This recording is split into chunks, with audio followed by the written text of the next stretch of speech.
I'm going to share with you the 9 money habits that are keeping you broke. Some of these I learned going from broke at 24 to millionaire at 27. And some are what I've observed in people I know that just can't seem to get ahead. Starting with habit number 1, taking advice from broke people.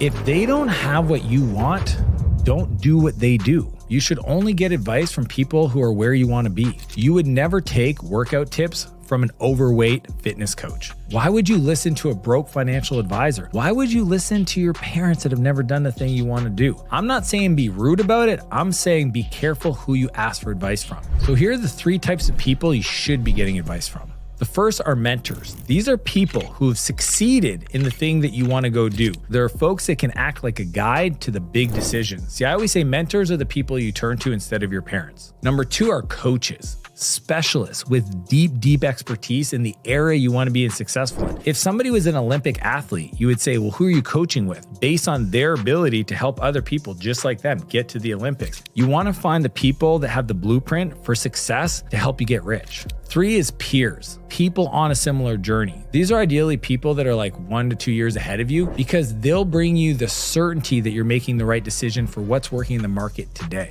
Everybody else, take their feedback with a grain of salt. I'm not saying plug your ears, but I'm just saying you can listen politely and then ignore their advice. But bad advice isn't the only thing holding you back. Which brings us to habit number 2, ignoring your bank account. In the early days, I was talking to one of my mentors and he asked me a simple question. He said, what are your numbers right now in the business? And the crazy part is I didn't know. And he got pissed. If you want to be a successful business person, you need to focus on your numbers. You need to know that what you look at will grow. If you don't look at it, if you stick your head in the sand, you get a report once a month, it's not going to work out. See, the more frequently you measure, the less likely you'll get off track. So this is how I keep a good money pulse. Number 1, review it daily. Every day, I log into my bank account and I look at my cash. I look at how much money I have. My rule is called the 24-hour rule. If I haven't looked in the last 24 hours, big no-no. Number 2, you want to automate your tracking. If you don't have a budget for your life, then every decision will feel like a decision. The truth is, if you can't afford it, you shouldn't do it. So there's apps out there. They're free, personal finance apps that will help you automate all this tracking so that you don't overspend. Number 3 is look ahead.